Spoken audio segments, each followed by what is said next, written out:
I was better than he was for about 2 weeks. It's pretty clear that the 10-episode documentary The Last Dance had one goal in mind: to rekindle the rich discussion that revolved around the one-in-a-million basketball personality that is Michael Jordan. Love him or hate him, 10 hours proved enough time to dig up old dirt, open up old wounds, and really rustle some feathers of old players and celebrities. So today we are going to take a look at the craziest reactions from celebrities and sports stars about the lies that MJ allegedly told in The Last Dance. But first, a simple reminder on how to enter our brand new giveaway. We will be giving away either an iPhone X Max, the new iPad mini, or a MacBook Pro. It's all your choice. So be sure to leave a like, comment the keyword, subscribe, and turn on notifications to enter the giveaway. It's really that simple. First, we have Scottie Pippen. Even though he was actually a part of the documentary, Scottie Pippen was not happy about the final cut. Every one of his former teammates who were interviewed on the show painted him as a selfish, egotistical player who abandoned them when they needed him the most. Of course, this was about the 1994 semifinals, where he sat out the final moments after Phil Jackson drew up a play where he was the inbounder, not the shooter. ESPN reported that Pippen was beyond livid at Michael and how he was portrayed. If anything, Scottie wished he had never participated in the documentary at all. He felt like up to the last few minutes, it was just bash Scottie, bash Scottie, bash Scottie. Next is Dennis Rodman. Here's another former teammate whose personality was discussed at depth in the documentary.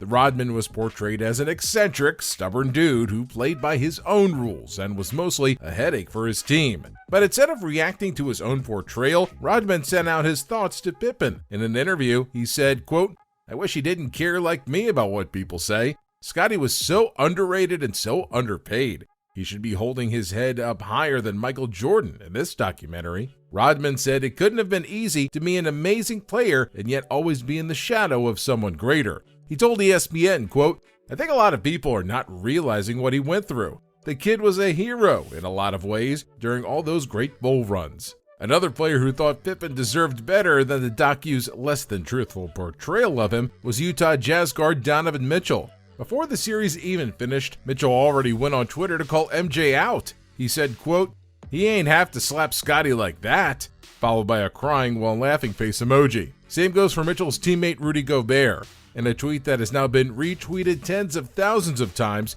Gobert said, quote, "Scottie Pippen's impact on that team is still underrated." Next we have Terrell Owens. The NFL player related to Pippen on a deeper level, so he told his Twitter followers that he, quote, "definitely understands how Scottie Pippen felt to be undervalued and underpaid. They did him dirty." We also have Kenny Vaccaro, another NFL player who called out Jordan's portrayal of Pippen. First, he tweeted his amazement that MJ made $33.1 million a year 23 years ago. He then retweeted Jay Hills, who said, quote, "MJ made 33 M's that year and talked about how Scottie P was being selfish? LOL. Cut it out, man." What about Will Compton? Will's reaction was sweet, but the point was clearly made. Compton said, quote, "I'd be tight if I was Scottie too." Then we have Horace Grant. Grant was actually the first player to call BS on something that MJ claimed in the documentary. Of course, this was about the book that Sam Smith published. It was called Jordan Rules, and it contained insider information on what goes on behind the closed doors of the Chicago Bulls in the 90s. Up until now, it remains a mystery who fed Smith the information he published in this book. But Mike seems to have his suspect nailed down. He practically told everyone who watched The Last Dance that it was Horace Grant who snitched to Smith about all the juicy details that gave the team a lot of PR nightmares back in the day. Well, here's Grant's reaction. Quote, "Lie, lie, lie. If MJ had a grudge with me, let's settle this like men. Let's talk about it, or we can settle it another way. But yet and still, he goes out and he puts this lie out that I was the source behind the book. Sam and I have always been great friends. We're still great friends. But the sanctity of that locker room, I would never out anything personal out there. The mere fact that Sam Smith was an investigative reporter, that he had to have two sources, to write a book. Why would MJ just point me out?" His apprehensions aside, Grant did watch the whole documentary, but he admitted it was kind of difficult to enjoy it with all the lies. He said, quote, "I would say it was entertaining, but we know, who was there as teammates, that about 90% of it, I don't know if I could say it on air, but BS in terms of its realness, it wasn't real." Backing Grant up at next is none other than the author in question, Sam Smith. Well, not the singer, of course. A little background about Sam Smith. Before he published his highly controversial book on Michael Jordan, he actually worked as a reporter for the Chicago Tribune. Therefore, he was literally present to cover some of the monumental events that MJ talked about in his documentary. Reacting to the series, he said there were a lot of claims in it that were fabricated. But according to Smith, the biggest lie from The Last Dance was MJ claiming that the Bulls would have reunited for one more season following their 1997-98 championship. Smith said this was nothing but a complete and blatant lie. Speaking to radio station 95.7 The Game, Smith said, quote, "It was like when a TV movie comes on and they say, this is based on a true story." Well, that's what it was. It was based on a true story. Still, the deafening applause and praise that Jordan earned after the documentary drowned out the chorus of voices that was trying to call him out for all the BS. Next, we have Trey Young. In the docuseries, MJ corrected a common misconception about what we have come to know as his flu game. Jordan says he actually wasn't down with the flu that day. Instead, he said he ordered some Pizza Hut from a local branch in Utah the night before the game. After finishing the whole box, he went to bed, only to be woken up very early in the morning with intense urges to throw up. Jordan opened up a can of worms with speculations abounding and people asking if it could be possible that MJ was deliberately poisoned to sabotage his big game. While a lot of people, including the guy who allegedly delivered the pizza to MJ's doors, are questioning the credibility of Jordan's story, Trey Young has 100% faith in it. He tweeted, quote, "At least now I know I ain't eating pizza in Utah anymore." Then we have Skip Bayless. The sports analyst was so impressed with what he saw in the documentary that he thought it was time to put the entire GOAT debate to sleep. So he tweeted, quote, "Say goodnight, LeBron." When asked to elaborate by what he meant by the tweet, Bayless said, quote, "I meant it. Say goodnight to the GOAT debate."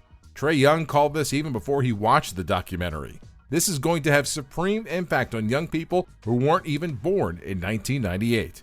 Well, speaking of LeBron, since his name already came up as it inevitably would in this discussion, let's talk about James taking no notice of people saying the GOAT debate should be retired. The King simply didn't have time to mind these comments from Bayless and others since he was busy singing phrases for MJ too.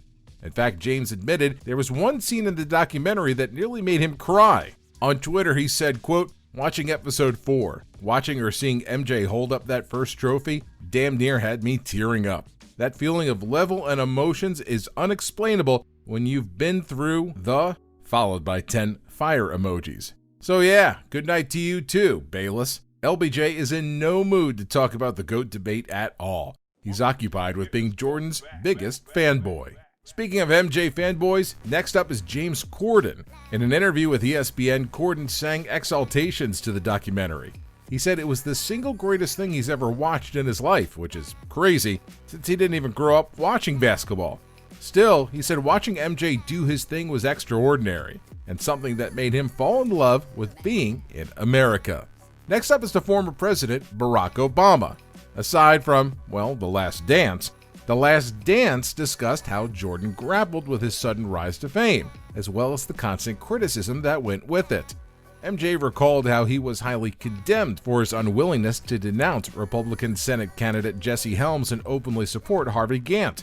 His infamous line in defense of his actions, or the lack of it, was, quote, "Republicans buy sneakers too."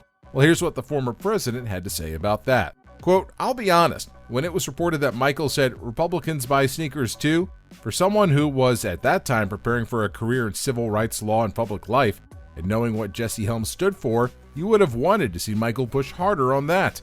On the other hand, he was still trying to figure out, how am I managing this image that has been created around me, and how do I live up to it?" Well, bringing things back to the lighter side, a lot of celebrities and sports icons didn't know what to do when the series ended. Well, here's some of their best reactions. First, let's take a look at Damian Woody. The NFL player tagged ESPN on Twitter and demanded to know what he was supposed to do now that the docuseries is over. Well, it's not like he has his own career to worry about, right? Then we have Miroslav Barnashev. Professionally known as the wrestler Miro, this guy just couldn't get enough of The Last Dance. He tweeted, "I need a bonus episode called The Last Wizard." And then, hey, what about Jamal Crawford? Seconds before the final episode aired, Crawford was on Twitter saying, "I really can't believe this is the last episode. Damn." Next is Bobby Portis being in a total mood, sporting a frowning emoji and asking Twitterverse, Why does this have to end? Well, probably because it's called The Last Dance, Portis. Charlotte Hornets power forward Bismack Biyombo paid homage to the legend, and we don't mean Michael Jordan, we mean Dennis Rodman. Right up there with him was Tobias Harris, who is literally out there at this very moment, hoping to see more of Rodman. He said, quote, "Yo, let us get 10 more episodes dedicated to Dennis Rodman." What'd you think of The Last Dance? Let us know in the comments. Thanks for watching the video.